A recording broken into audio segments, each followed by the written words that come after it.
Chelmsford Town Manager Paul Cohen, and welcome to another edition of the Town Managers Roundtable. For today's program, I'm joined by Colleen Stansfield, who former planning board member who works in the community development office and assists on this program. And I'm also joined today by community development director Evan Belansky, who is the main planning professional for the community. And the topic of today's program, as we're approaching the spring annual town meeting, are the upcoming zoning considerations that are expected to be brought before the town meeting this spring. And so with that, Evan, I want to welcome you to the program. And my understanding is we've got a few zoning articles that the planning board is advertised for a public hearing and is bringing forth for spring town meeting. My understanding would probably just start with the easiest ones first, which I guess is the parking requirements in the center overlay district. Maybe sort of start by describing the center overlay district and then the parking and then what's being proposed. So welcome. Sure. So yes, thank you. So just as a introduction, the planning board public hearing did open this past Wednesday, and they've continued it to February 10th. At that time, they're likely to close the hearings and make their recommendations so that the Board of Selectmen, when they sign the warrant on the February 25th, I believe, will be able to have these articles included in the warrant. So the first article is related to parking in the Center Village district as well as the overlay. The Center Village zoning district's been in place since around 1998, and then the overlay was adopted in 2016 by town meeting. Both of those, the underlying zoning as well as the overlay for purposes of parking in the Center Village district, have a by right 50% reduction for non-residential projects. That has become of concern to the planning board as they've been reviewing and considering projects.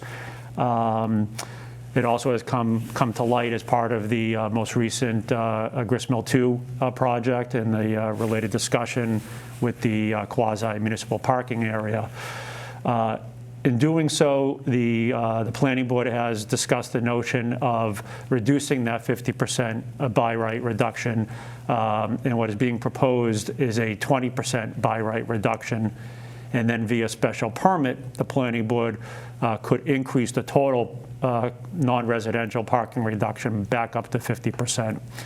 So I think it's an adjustment kind of on the fly based upon what is going on in the center and some of the concerns and interests related to providing adequate parking moving forward.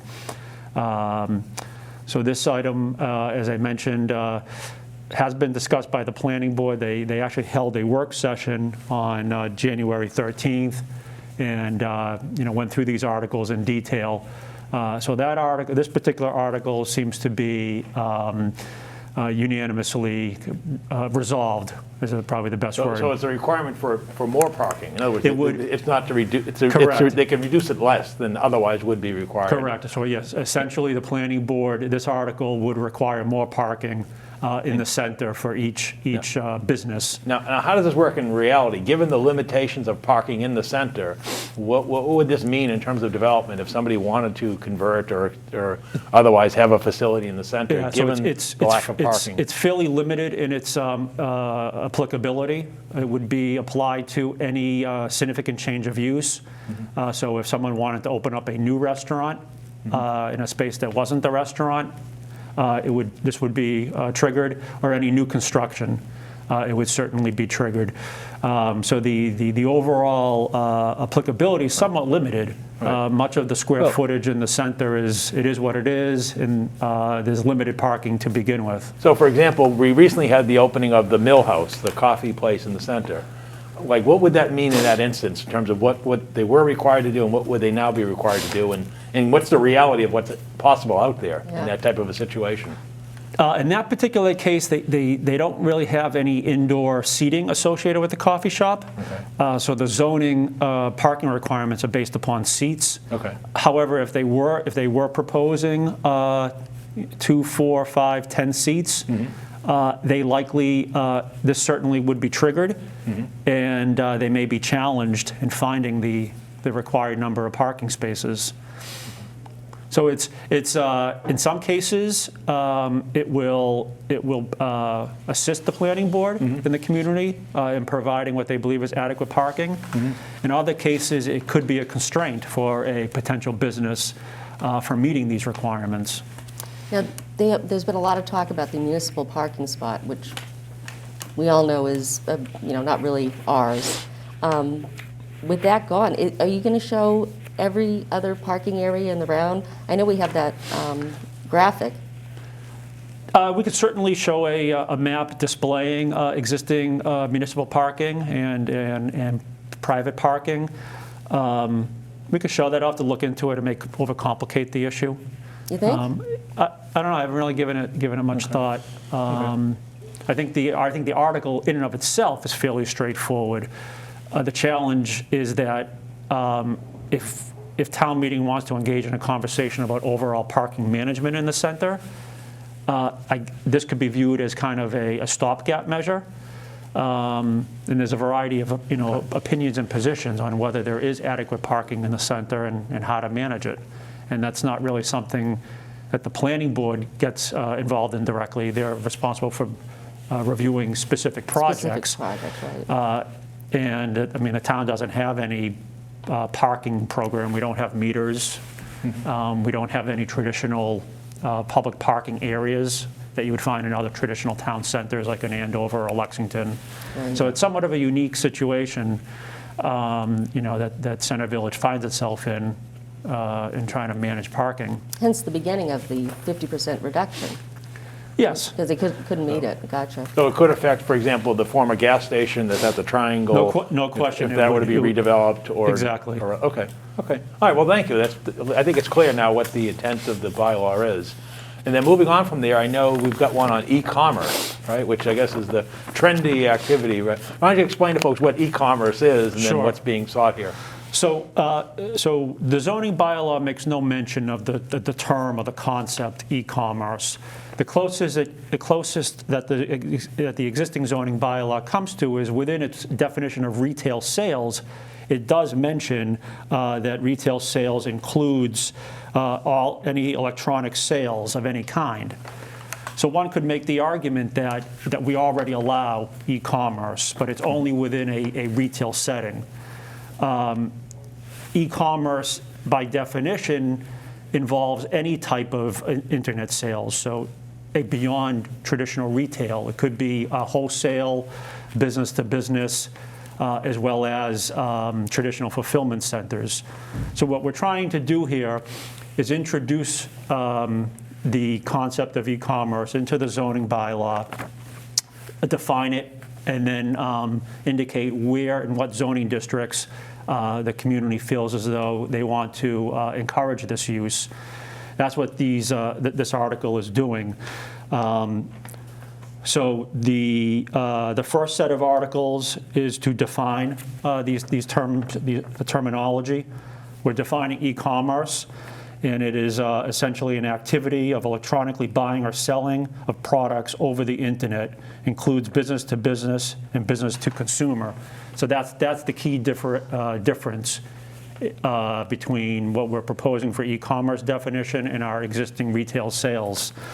Then we define 3 types of e-commerce uses. The first one is a fulfillment center. The second is a dark store. And the third is a ghost kitchen. People in Chelmsford are probably most familiar with fulfillment centers. They probably associate that with a typical Amazon fulfillment center, right. Which are 500,000 to 1 million square feet. That is not what we're talking about for purposes of Chelmsford. What we're talking about in Chelmsford is allowing fulfillment centers as a principal use in certain zoning districts, and then an accessory use in certain zoning districts. So by example, what's proposed is allowing within the Route 129 industrial area, allowing fulfillment centers as a principal use. That would likely be a 50,000 to 100,000 square foot facility. It would likely involve demolition of an existing office building, Truck traffic. and then construction of a new fulfillment center. But it wouldn't contemplate something, 500,000 or 1 million square feet, simply because the properties out there wouldn't accommodate that kind of scope and scale. The accessory use is much more, I think, pertinent to Chelmsford. What that speaks to is an example, let's say Walmart up in Drum Hill. What Massachusetts is currently seeing is these big box retailers beginning to convert existing retail space into fulfillment space.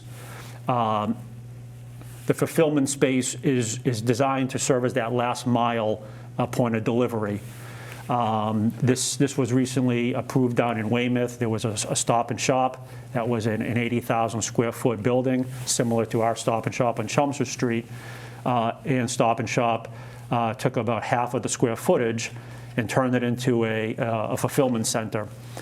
So the concept here is to be proactive, acknowledging the drastic changes in brick and mortar retail, as well as acknowledging the trend that retailers want to be able to provide as close to 2-hour delivery times to their customers, and that's what's referred to as that last mile. They're trying to get as close to their consumer base as they possibly can. Will there be an order and pickup? Is that considered the same thing? Yeah, so what's being proposed is to allow the traditional fulfillment center opportunities, whereby is what Amazon does. It's an electronic internet sale, and then it's picked off of racks in the fulfillment center, and then it's boxed, put on a truck, and then delivered. The other component that this is proposing to allow is to allow existing retailers, which they're already doing, to be able to either pick the goods and prepare for customer pickup. This is currently being done in Walmart and Kohl's and Stop and Shop. Stop and Shop uses Peapod in Chelmsford. So that is not necessarily a fulfillment center in the traditional sense, but many of our retailers are already dabbling in kind of the initial transition of providing fulfillment center-like services.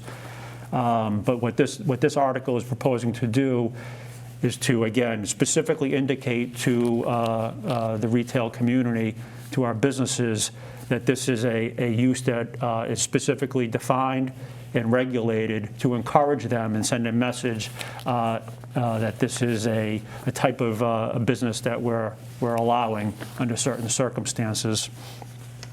The second e-commerce use is dark stores. This is one that Chelmsford probably doesn't have as much experience on, but the concept of a dark store is a store in a retail environment that is not open to the public, but is serving as a fulfillment center. So for purposes of Chelmsford, it's about scope and scale. The fulfillment center is a larger facility. Could be 30,000, 40,000, up to 100,000 square feet. A dark store, as we're defining it, is no greater than 10,000 square feet. So you can see scenarios in Drum Hill or in our other commercial districts where as retail brick and mortar changes, and there's likely less and less demand for brick and mortar retail open to the public, this allows the opportunity for small fulfillment centers owned by locally owned or operated proprietors to be able to conduct business. And this is basically all on their choosing, but that's what a dark store serves. It would be a storefront that essentially did not serve in a traditional manner, where it was open and advertising and looking for walk-in traffic. So for example, like a catering business, they would use that as a place where they prepare their foods and goods, and not have retail sales, but they would prepare there, and then they would take their stuff off site. That's the ghost kitchen, but kitchen? That's akin to what a dark store would be on the retail side. Okay. But the dark store also would allow for customer pickup. Correct. Even Correct. though- So what we're trying to do is we're trying to provide existing retailers and future retailers in Chelmsford as much flexibility to be able to change with the times as they see fit. So what this will provide is you may have existing shops, let's say Summer Street or Center Village or Vinyl Square, where they're increasing their e-commerce due to COVID. Yep. And they've realized that maybe moving forward, that's something that they want to continue to expand and enhance. This article will specifically allow them that capability. Without these articles being passed, it's somewhat of a gray area. And as existing retailers want to continue to have less traditional brick and mortar space and want to increase their e-commerce space, at a certain point, if we don't adopt these regulations, it will become problematic for our existing retailers. So we're trying to be proactive. We're trying to allow existing businesses the opportunity to remain in town, be flexible, be viable, and still serve the community from a retailer's perspective. Right. Would this also consider like a home business that, say, somebody makes candles out of their garage and they ship them out? It's a good question. So we already currently regulate home businesses. We have pretty hard limitations on Exactly. existing home businesses. So these e-commerce are not intended to regulate existing home businesses. Like I said, we already regulate existing home businesses, and if and when they reach a point where they outgrow a traditional accessory to a single-family home, Then they need a then storefront. they need to move on to a Gotcha. storefront. Correct. Okay. So the final definition under e-commerce is the ghost kitchen, and that's essentially the same thing as a dark store, but it's for preparation of food. Ghost kitchens are, again, not that popular. I'm not sure any exist in Chelmsford. However, during COVID, if you were to look at some neighboring communities, it's becoming more popular. Certainly, if you do a Google search, you'll see it's a significant trend in the restaurant industry. The ghost kitchens would allow multiple brands or one brand to be under a single roof. It would be entirely done via delivery. Our bylaw, as proposed, does allow customer pickup. Again, trying to provide some flexibility. And it also allow catered meals. So again, it's another option for existing businesses. And I think in some cases in Chelmsford, we may have existing businesses that have maybe reduced their hours, but yet while they're not open to the public, they may still be doing takeout. So during COVID, I think Chelmsford has seen some of this begin. But the e-commerce is not necessarily directly related to COVID. The national trend existed prior to COVID. I think it's been accelerated during COVID. Definitely. And it will likely continue to be accelerated post-COVID. So then the second component of the e-commerce, first was the definitions, and the second is determining in what zoning districts these uses should be permitted. And essentially what the planning board is contemplating is a combination of by right and special permit. And that's primarily based upon in the industrial zoning districts, they're contemplating or proposing it to be by right. Okay. Obviously, it's not in a neighborhood or residential setting. And then in the traditional commercial districts that abut residential neighborhoods, it's by special permit. Gotcha. Great. Thank you. And then the last set of bylaws has to do with recreational marijuana. And it's open. In the last 5 or so minutes, could you sort of explain what's being proposed? Sure. Because right now we have a prohibition. in the Sure, community. exactly. So currently, we allow medical-related marijuana and all the accessory components. We have Of which we have no activities in town Correct. today. There's Okay. been no licenses issued. There's Okay. been no proposals. What this article is proposing is specifically related to adult use non-medical. It's broken into 2 articles. The first article is all of the accessory uses with the exception of the retail sales component.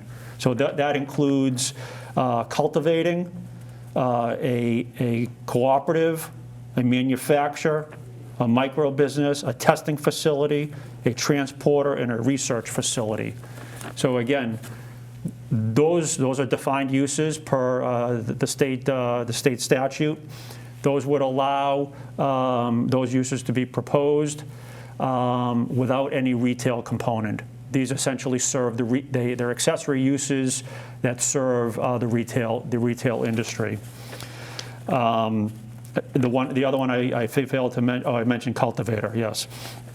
And then the second part of that is to define what zoning districts these uses should be allowed in. And similar to the e-commerce, the planning board has taken a similar approach. However, they're a bit more conservative.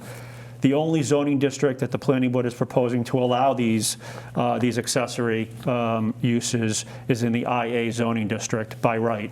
Mm-hmm. And then in the general commercial and roadway commercial, they're proposing to allow them by special permit. Again, acknowledging mixed use in neighborhood and residential roadways and associated impacts. The final article associated with this marijuana article is a standalone article related to retail sales. And what the planning board is proposing is to continue the prohibition related to retail sales.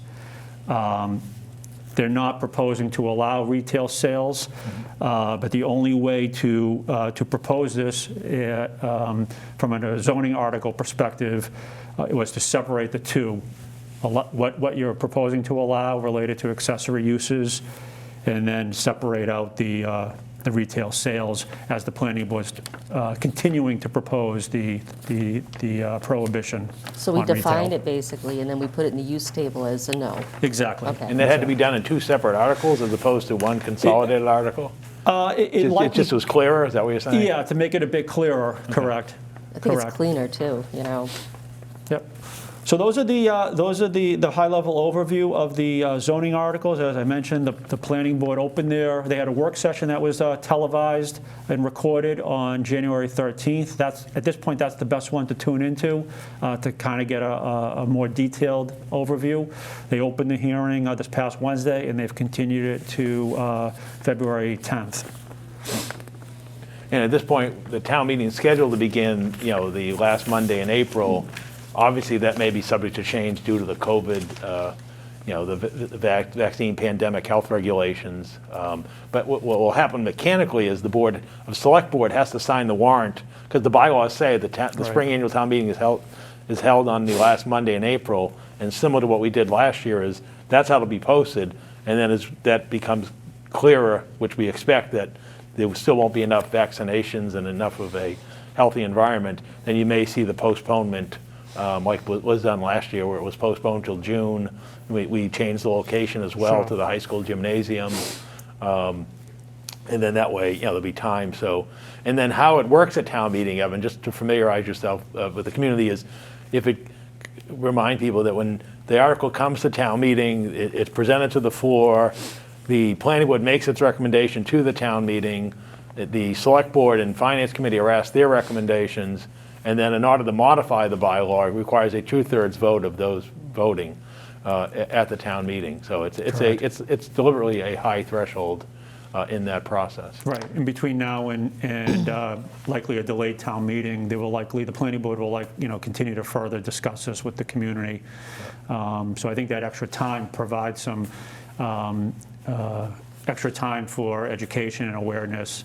And if there are changes to be proposed, either the planning board could introduce them at town meeting, or at the debate at town meeting, any amendments can be made by a majority vote to amend what's being proposed. Exactly. And then the ultimate final passage requires a 2/3 vote. Correct. Well, what is the zoning, the high threshold for zoning being a supermajority, isn't that being changed by the governor? That's only only for housing. related to residential housing. Residential, Yeah. okay. Yeah. Yeah, we can probably maybe revisit that on a future show, that they've lowered the threshold for multifamily, accessory apartments and so forth to a majority under the legislature now and governor's efforts to promote a new housing construction. That's certainly something to continue to watch. Continue to watch in the months and Gotcha. weeks ahead. So, Correct. well, Evan, it's been Good very job. informative. We want to thank you for your time and Thank you, efforts on sure. behalf of the town and guidance that you provide and assistance to the planning board, and thank you. And again, if you're interested in more information, please contact the Community Development Office by email or phone, and they'll assist you with getting more information. Thank you.